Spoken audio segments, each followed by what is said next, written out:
সকলকে সবার প্রথমে জানাই অল দ্য বেস্ট। তোমাদের সকলের এক্সাম ভালো হোক, তোমরা সকলে ভালো মার্কস পাও। আমার তরফ থেকে তোমাদের প্রতি এই আশীর্বাদ রইল। তোমাদের সবার প্রথমে ফিগার অফ স্পিচ থাকবে। ঠান্ডা মাথাতে প্রথমে সেই ফিগার অফ স্পিচগুলি করার চেষ্টা করবে। আগে বারবার করে পড়বে, তারপরে বোঝার চেষ্টা করবে, তারপরে তুমি লিখবে। 12টি থাকবে, তার মধ্যে থেকে 10টি লিখতে হবে। যে যে নিয়মগুলি তোমাদেরকে শিখিয়েছি সেই তার মধ্যে থেকেই তুমি কিন্তু 10টি ফিগার অফ স্পিচ পেয়ে যাবে। সেই সূত্রগুলি আজকে আবারও একবার চটপট করে আমরা দেখে নেব, যাতে কোনো রকমের সমস্যা বুঝতে না হয়। এক্সামের দিন সকালে যাওয়ার আগে আবার এই ক্লাসটি তোমরা কিন্তু অবশ্যই দেখে নেবে। এবার অনেকে জানিয়েছো যে ফিগার অফ স্পিচের আনসারটি কেমন করে লিখব। ধরো একটা উদাহরণের সাহায্যে বোঝানোর চেষ্টা করি। কোশ্চেন এসছে, she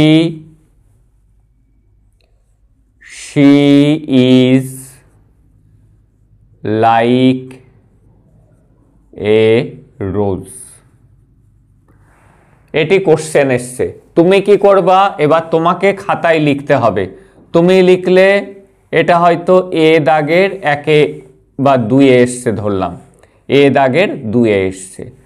তুমি খাতায় যখন লিখবে, যখন 2 লিখছো, এরকম 2 লিখবে যে she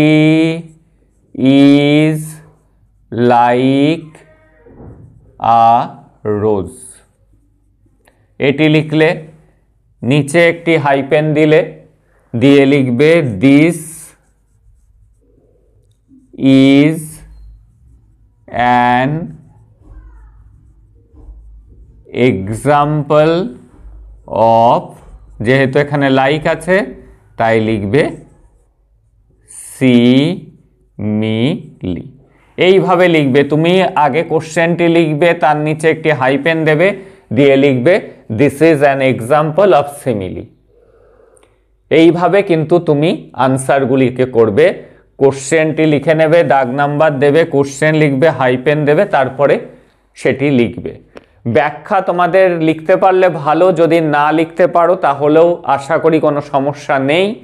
তোমরা কিন্তু এইভাবে সেন্টেন্স করে লিখবে। খালি কিন্তু 2 লিখে যদি শুধু সিমিলি লেখো, সেক্ষেত্রে কিন্তু পুরো ফুল মার্কস কিন্তু তোমাকে দেবে না। তাহলে তোমাকে কোশ্চেন লিখতে হবে, সেন্টেন্স করে লিখবে this is an example of simile. এইভাবে তুমি আনসারগুলিকে করবে। এবার চটপট দেখে নাও কোন কোন নিয়মের ফিগার অফ স্পিচ তোমাদের আসতে চলেছে। এটি কিন্তু এক্সামে যাওয়ার মুহূর্তে, যখন তোমরা গাড়ি করে যাচ্ছ, তখনও কিন্তু কানে হেডফোন লাগিয়ে আরেকবার হলে ঢোকার আগে কিন্তু শুনে নেবে। তাহলে কিন্তু প্রত্যেকটি কনসেপ্ট জলের মতো ক্লিয়ার হয়ে যাবে এবং দেখা মাত্র কোশ্চেন তোমরা আইডেন্টিফাই করে ফেলতে পারবে কোনটি কোন ফিগার অফ স্পিচ।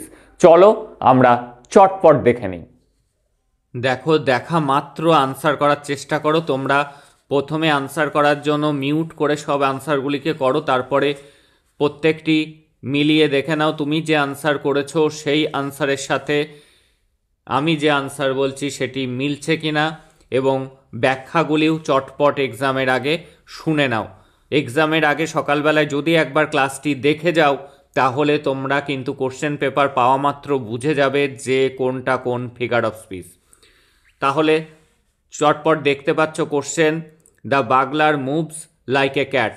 আশা করি তোমরা বুঝে গিয়েছো যারা ধারাবাহিকভাবে ক্লাসটি করছো। তাহলে এখানে লাইক আছে, তাহলে বলো কি ফিগার অফ স্পিচ? হ্যাঁ, এটি সিমিলি।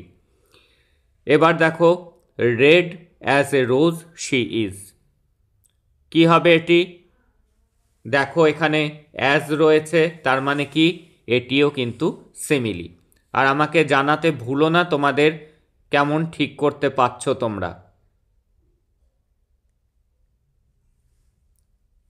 তাহলে এটি দুটি কিন্তু সিমিলি। তাহলে অ্যাজ এবং লাইক দেখা মাত্রই জানবে যে সেটি সিমিলি। একটা কিন্তু এই ফিগার অফ স্পিচ থাকার সম্ভাবনা রয়েছে। The camel is the ship of desert. আশা করি তোমরা বুঝে গিয়েছ। ক্যামেলকে বলা হচ্ছে মরুভূমির জাহাজ। ক্যামেলকে কিসের সাথে তুলনা করা হয়েছে? শিপ, জাহাজের সাথে। কিন্তু এখানে লাইক বা অ্যাজ ব্যবহার করা হয়নি। যখন লাইক এবং অ্যাজ ব্যবহার না করা হবে তখন সেটি হবে metaphor. Hope is the such of life. আশা করি বুঝতে পেরেছ। হোপ মানে আশা, তাকে কিসের সাথে তুলনা করা হয়েছে? সচের সাথে তুলনা করা হয়েছে, তাই এটিও হবে মেটাফোর। তাহলে এই দুটি কিসের উদাহরণ? মেটাফোর। এই দুটি মেটাফোরের এক্সাম্পল। এইবার দেখো, move him into the sun. তাকে সূর্যের আলোয় নিয়ে আসো। ভাবো একটু কি, দেখো এখানে দ্য সান, সূর্যের ভিতরে কি নিয়ে আসলে মানুষ বাঁচে? আসলে তাহলে কি বোঝানো হয়েছে? সূর্য বলতে বোঝানো হয়েছে সূর্যের রশ্মিকে, রেজকে বোঝানো হয়েছে। যখন কোনো ওয়ার্ড কারোর সাবস্টিটিউট হিসাবে বসবে তখন তাকে কি বলা হয়? আশা করি বুঝতে পেরে গিয়েছো। সেটি হবে কি? হ্যাঁ, সেটি হবে মেটোনমি। মেটোনমি। এবার পরেরটি দেখো, all states can reach it and all hands conceive. দেখো এখানে হ্যান্ডস বলতে কি বোঝানো হয়েছে? এখানে সমস্ত হাত বলতে কি বোঝানো হয়েছে? একটা অংশ দিয়ে যখন সমস্তটাকে বোঝানো হয়, এ পার্ট ফর দ্য হোল, এটিও কিন্তু সেই সাবস্টিটিউট হিসাবেই বসেছে। কিন্তু যখন একটা অংশ দিয়ে সমগ্রটাতে বোঝানো হয় তখন তাকে বলে সিনেডকি। এটি কিন্তু মেটানমির সঙ্গে অনেক সময় গুলিয়ে যায়। তাহলে তাকে কি বলে? তাকে বলে সিনেডকি। তাহলে আমরা বুঝতে পারলাম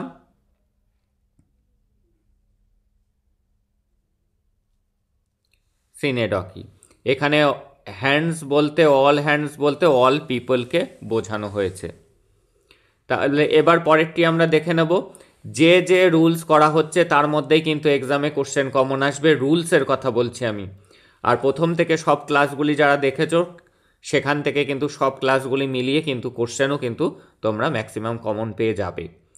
United we stand, divided we fall বলেছি। এরকম মাঝখান থেকে দুটো কথা, দুটো আইডিয়া, দুটো ক্লজ যদি থাকে, পরস্পর বিরোধী কথা হয়। ইউনাইটেড উই স্ট্যান্ড, যদি আমরা ঐক্যবদ্ধ হই আমরা দাঁড়িয়ে থাকবো। ডিভাইডেড, আমরা বিভক্ত হলে ফল করব। তখন তাকে বলা হয় অ্যান্টিথিসিস। ঠিক ধরেছ,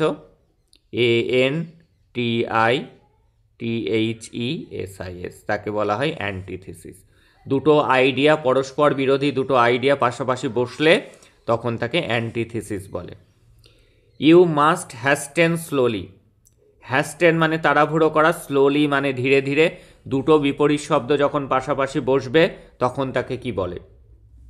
অনেকে অ্যান্টিথিসিসের সাথে এটা গুলিয়ে ফেলে। অ্যান্টিথিসিসে দুটো আইডিয়া বা দুটো ক্লজ পাশাপাশি বসবে, একে অপরের স্ববিরোধী হবে। আর যখন দুটো বিপরীত শব্দ পাশাপাশি বসবে তখন তাকে বলবে অক্সিমোরন। আর যখন দুটো আইডিয়া পাশাপাশি বসবে বা দুটি ক্লজ পাশাপাশি বসবে তাকে বলা হবে অ্যান্টিথিসিস। অ্যান্টিথিসিসে দেখবে এরকম দুটি পার্ট, মাঝে কমা দিয়া থাকবে, সেটি হলো অ্যান্টিথিসিস। আর দুটো বিপরীত শব্দ পাশাপাশি বসেছে সেটি হলো অক্সিমোরন। তারপরে দেখো, this is the effect of A senseless sense. দেখো সেন্সলেস, তারপরে আবার সেন্স। তাহলে দুটি সেন্সলেস, সেন্সের বিপরীত শব্দ, দুটি বিপরীত শব্দ পাশাপাশি বসেছে, তাহলে কি হয়েছে সেটি? ঠিক ধরেছ, OXYMORON, অক্সিমোরন হয়েছে। এবার দেখো, আই কেম, আমি আসলাম, আই স, আমি দেখলাম, অ্যান্ড আই কনকোয়ার্ড, আমি জয় করলাম। আস্তে আস্তে যখন ঘটনাগুলি গুরুত্ব অনুসারে সাজানো হয়, আসলো প্রথমে, তারপরে দেখলো, তারপরে জয় করলো, গুরুত্ব অনুযায়ী যখন পরপর ঘটনাগুলিকে সাজানো হয় তখন তাকে বলা হয় ক্লাইম্যাক্স। CLIMAX, climax. পরের কোশ্চেনে খেয়াল করো,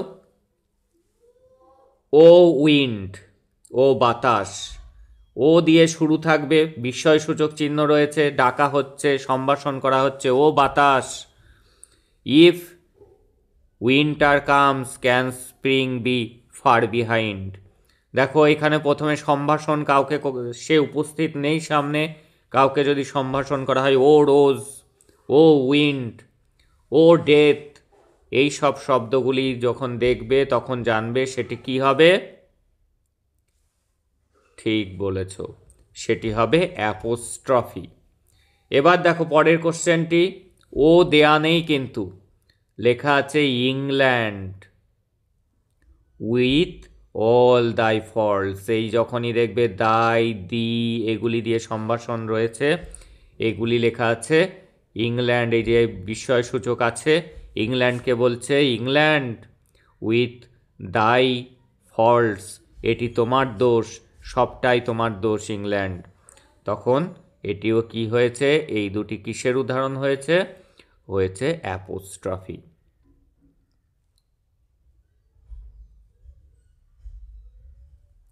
অ্যাপোস্ট্রফির এক্সাম্পল হয়েছে।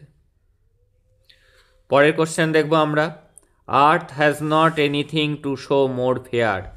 পৃথিবীকে এত সুন্দর আগে দেখা যায়নি। পৃথিবী কিন্তু রোজই সুন্দর, কোনো একদিন পৃথিবীর সৌন্দর্য অনেক বেড়ে গেল, বাকি দিনগুলো খারাপ থাকলো এমন নয় কিন্তু। সেই মানুষটি যিনি বলছেন, কবি, সেই দিনকে তিনি দেখেছেন, তিনি ভোরবেলায় কোনো দিন ওঠেন না বলে সেই পৃথিবীর ভোরের রূপ তিনি কোনো দিন দেখেননি। এটি আপন ওয়েস্টমিনস্টার ব্রিজ, সেখান থেকে নেওয়া হয়েছে, উইলিয়াম ওয়ার্ডসওয়ার্থের লেখা। এটি কি অতি কথন বা এক্সাগারেশন বলে তাকে, যে পৃথিবীকে আগে কোনো দিন এত সুন্দর দেখা যায়নি। এটি কিসের উদাহরণ হয়েছে, যখন এক্সাগারেশন, অতি প্রশংসা, অতিরঞ্জিত কথা, তাকে বলা হয় কি, হাইপারবোল, তাকে বলে হাইপারবোল। আমরা পরের কোশ্চেন দেখব, he delighted in the friendly act of insulting me. He delighted মানে সে আনন্দ পেয়েছিল, in the friendly act of insulting me. যখন কোনো কিছু বলা হবে, মিনিং দাঁড়াবে ঠিক তার অপোজিট, তখন তাকে কি বলে, বলে আইরনি। এই বন্ধুত্বপূর্ণ কাজ বলতে আসলে এটা ব্যঙ্গ করা হয়েছে, আসলে অ্যাটাক, সে মিষ্টির ছলে তাকে অপমান করেছে, এটি হবে একটি আইরনির উদাহরণ। কি তাহলে, one says something means just the opposite. Friendly act বলতে বোঝানো হয়েছে অ্যাটাক করা, তাহলে এটি হবে IRONY, আইরনি। পরেরটি আমরা দেখব এবার, 15 নম্বরের কোশ্চেনটি, the bank has stopped payment. Bank payment দেওয়া বন্ধ করে দিয়েছে। এটা বলা যেতে পারত যে ব্যাংক সর্বশান্ত, ব্যাংকক্রাফট হয়ে গিয়েছে, বা যারা ব্যাংকে টাকা রেখেছিল তারা সর্বশান্ত হয়েছে, সেটি না বলে যখন একটু সফটেনভাবে কোনো কিছু বলা হয়, রুডভাবে না বলে, তাকে কি বলে, তাকে বলে ইউফেমিজম, EUPHEMISM,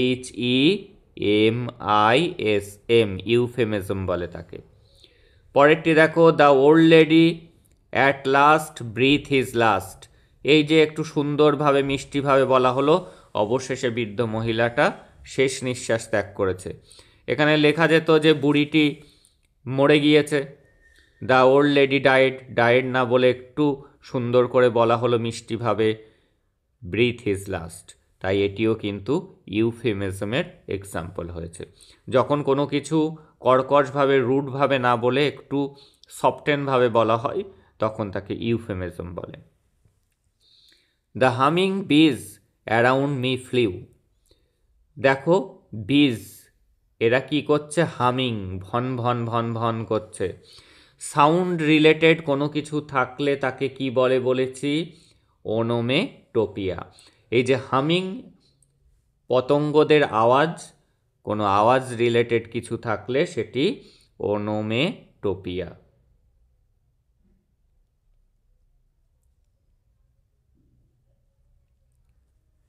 পরেরটি দেখো, দেন উড হি হুইসেলড র্যাপিডলি, হুইসেলড বাঁশির আওয়াজ, এটিও সাউন্ড রিলেটেড, তাহলে কি হবে, এটিও কিন্তু ওনোমেটোপিয়া এক্সাম্পল।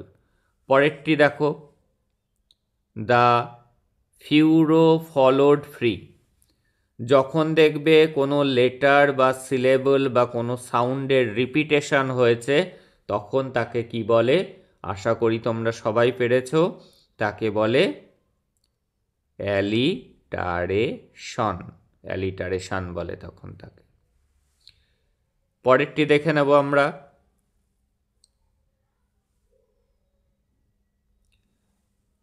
কুড়িতে দেখো, ফিল্ড, ফ্রিডম, ফ্যাকশন, ফেম, বারবার আমরা দেখছি এফ সাউন্ডের রিপিটেশন, আর রিপিটেশন মানেই তোমরা জেনে গিয়েছো সেটি অ্যালিটারেশন, সেটি অ্যালিটারেশনের এক্সাম্পল হয়েছে।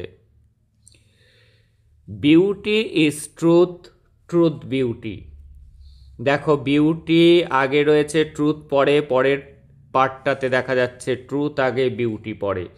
যখন এই ইনভার্সন হবে তখন তাকে কি বলে, আশা করি তোমরা সকলে পেরেছ, তাকে বলে কিয়াসমাস বা চিয়াসমাস, এমইউএস কিন্তু এটি। পরের কোশ্চেনটি খেয়াল করো, this is no joyous matter, এটি আনন্দের বিষয় নয়। আনন্দের বিষয় নয়, দুটি নেগেটিভ ওয়ার্ড দিয়ে কি অ্যাফার্মেটিভ সেন্স দিচ্ছে যে এটি দুঃখের বিষয়। যখনই দেখবে যে নো লেখা আছে এবং তারপরে যে শব্দটি রয়েছে সেটি দিয়ে একটি অ্যাফার্মেটিভ সেন্টেন্স বানানো যাচ্ছে, হি ইজ নো গুড, তার মানে কি, হি ইজ ব্যাড। এরকম যখনই দেখবে, অত খেয়াল রাখতে হবে না, ট্রিক্সটা দেখবে, যখনই নো দেখতে পাবে তখনই জানবে যে সেটি কিসের উদাহরণ হয়েছে। এটি হলো দুটি নেগেটিভ শব্দ দিয়ে যখন একটি অ্যাফার্মেটিভ সেন্স বা আইডিয়া দেয়, হ্যাঁবাচক আইডিয়া দেয়। এই নট তুলতে গিয়ে এটা যদি ছোটোবেলায় আমাদেরকে অ্যাফার্মেটিভ করতে হতো, তখন আমাদের নেগেটিভ সেন্টেন্সকে অ্যাফার্মেটিভ করতে গেলে নো বাদ দিতে হয় এবং বিপরীত শব্দ লিখতে হয়, অর্থাৎ হয়ে যেত এটা this is sad matter.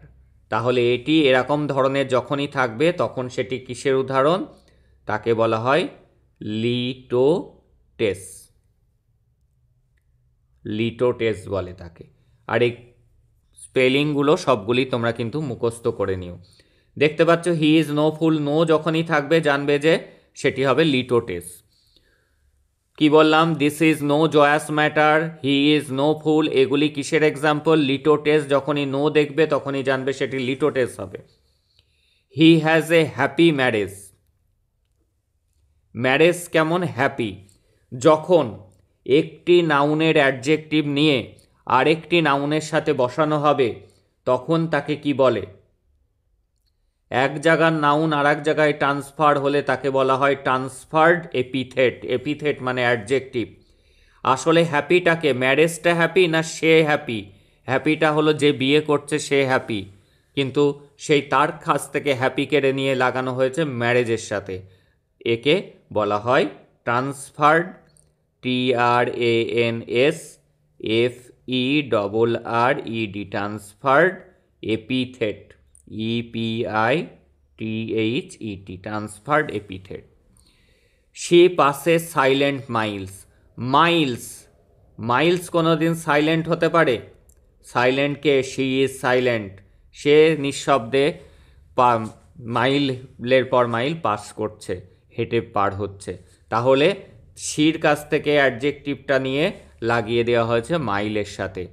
Sleepless night, night কোনোদিন স্লিপলেস হয়, স্লিপলেস তো মানুষ হয় না ঘুমিয়ে কাটাচ্ছে, নাইটের আগে স্লিপলেস। এইগুলি হলো নাউনের যে নাউনের অ্যাডজেক্টিভ তার কাছ থেকে কেড়ে নিয়ে অন্য নাউনের সাথে যখন জুড়ে দেওয়া হয় তখন তাকে বলা হয় ট্রান্সফার্ড এপিথেট। এই আজকের ক্লাসে আমি যে ফিগার অফ স্পিচগুলি আলোচনা করলাম, এই ফিগার অফ স্পিচগুলির মধ্যে থেকেই কিন্তু তোমরা কমন পাবে, তাই এই কনসেপ্টগুলি ভালো করে মাথার মধ্যে নিয়ে যাবে এক্সামে যাওয়ার আগের মুহূর্তে।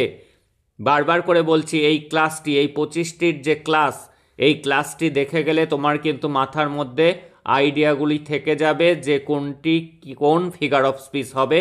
ভালো করে 2-4 বার পড়বে, পড়লেই কিন্তু তুমি বুঝে যেতে পারবে। That's all today. God bless you. তোমাদের সকলের এক্সাম ভালো হোক, শুভ হোক।